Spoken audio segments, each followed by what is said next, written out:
دیکھیے انسان جب دنیا میں آتا ہے تو دنیا میں آنے کے بعد ہمارا زیادہ وقت اور جو تعلق ہے وہ رشتہ داروں کے ساتھ ہوتا ہے. اچھا سلوک ہو تو لوگ اچھے لفظوں میں یاد کرتے ہیں، یہ بھی نیکی ہے.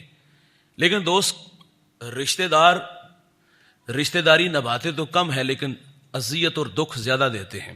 ان کے ساتھ صلہ رحمی کرنا جنہوں نے ساری زندگی دکھ دیے، تکلیفیں دیں، یہ اتنا آسان نہیں ہے. اللہ کے رسول صلی اللہ علیہ وسلم جب کار نبوت کی ذمہ داریاں سر انجام دینے کے لیے میدان میں آئے تو سب سے پہلے رشتہ داروں نے مخالفت کی، اور مخالفت میں سکا چچا تھا ابو لہب. لیکن رسول اللہ صلی اللہ علیہ وسلم نے جو صلہ رحمی کی، جب حضور مکہ المکرمہ دوبارہ فاتح بن کے آتے ہیں تو سارے وہی لوگ تھے جنہوں نے ساری زندگی حضور کو تکلیفیں دی تھی، دکھ دیے تھے. تو بھائی جان جب بندہ غالب ہوتا ہے نا تو پھر بدلے لیتا ہے. نیپولین فاتح ہے اور اس نے بستیاں اجاڑی ہیں، لیکن رسول اللہ صلی اللہ علیہ وسلم مکہ المکرمہ میں جب 10,000 کا لشکر لے کے آتے ہیں، مکہ کے دو بڑے دشمن، ایک ابو جاہل تھا اور دوسرا ابو سفیان تھا. ابو سفیان بڑے دشمن تھے اسلام لانے سے پہلے. اللہ نے انہیں ایمان عطا فرما دیا. ساری زندگی مخالفت کی ابو سفیان نے، لیکن آج حضور جب فاتح بن کے آئے تو ابو سفیان نے کہا کہ آپ ہمارے ساتھ مہربانی فرمائیں. تو فرمایا من داخلہ دارا ابی سفیان فہو آمن، جو تیرے گھر میں داخل ہوگا میں محمد اس کو امان دیتا ہوں. تو عرض کی حضور گھر تو چھوٹا ہے، فرمایا کنڈیاں بند کر لے، ہتھیار پھینک دے تو امان دی جائے گی. یہ اللہ کے رسول صلی اللہ علیہ وسلم صلہ رحمی فرما رہے ہیں اور دشمن سب لائن میں کھڑے ہیں. یہ وہ لوگ ہیں جنہوں نے کانٹے بچھائے، یہ وہ لوگ ہیں جنہوں نے گڑھے کھودے، یہ وہ لوگ ہیں جنہوں نے ہجرت پہ میرے نبی کو مجبور کیا تھا. حضور کی فطری محبت مکہ المکرمہ سے بے پناہ تھی، لیکن حضور در و دیوار شجر و حجر کو دیکھ کے فرماتے کبھی بھی چھوڑ کے نہ جاتا اگر یہ لوگ مجھے یہاں سے ہجرت پہ مجبور نہ کرتے. تو بھائی جان سارے دشمن لائن میں کھڑے ہیں، اختیار دیا جائے کہ آپ اپنی سزا خود متعین کرو تو وہ خود ہی کہتے کہ ہمیں قتل نہ کیا جائے، ہمیں مارا نہ جائے، الٹا لٹکایا نہ جائے، ویسے ہی یہاں سے نکال دیا جائے. یہ کم سے کم سزا اپنی خود تجویز کرتے.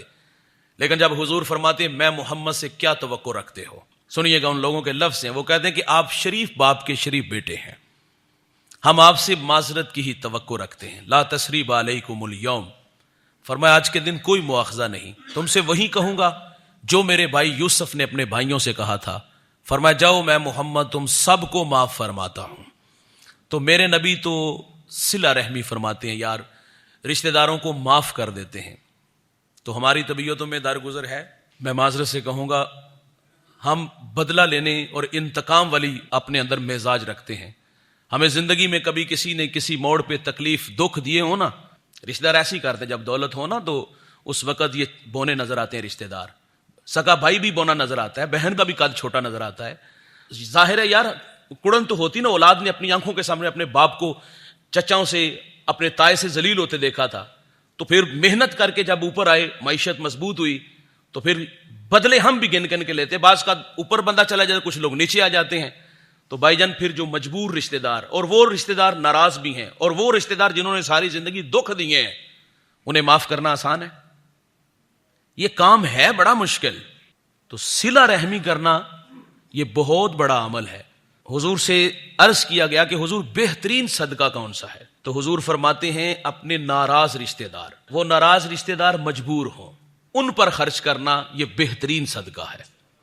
ناراض رشتہ دار، اور ناراضگی کی وجہ بھی آپ کے سامنے رکھی.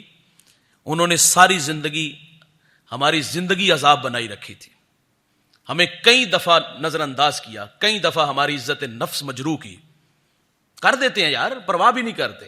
بھائی مجبوری لے کے آ جائے تو بھائی آگے سے 100 باتیں سناتا ہے، محنت کرو، ہڈ حرام ہو، میں نے تمہارا ٹھیکہ اٹھایا ہوا ہے. دولت تو اللہ کی تقسیم ہوتی ہے نا یار، اللہ نے آپ کو زیادہ دے دی. ایک صحابی نے حضور سے عرض کیا حضور میں کماتا ہوں اور میرا بھائی میری کمائی سے کھاتا ہے. تو میرے نبی نے فرمایا ہو سکتا ہے اللہ تجھے رزق اس کے صدقے دیتا ہو. یار یہ بھی تو دیکھو نا یار، اگر اتنی فراوانی ہے ہو سکتا ہے اللہ اس کی صدقے دیتا ہو. اور میرے نبی فرماتے ہیں اگر عمر میں رزق میں برکت چاہیے تو فرمایا صلہ رحمی کیا کرو. اور ہماری صلہ رحمی کے زیادہ مستحق ہمارے اپنے ہی ہیں. تو اپنوں پہ خرچ کرنے کا مزاج رکھیں، درگزر کا پہلو غالب رکھیں. حضور فرماتے سل من کا تا کا وات من حرامہ کا، جو تعلق توڑے تم جوڑو، جو محروم رکھے تم انہیں عطا کرو.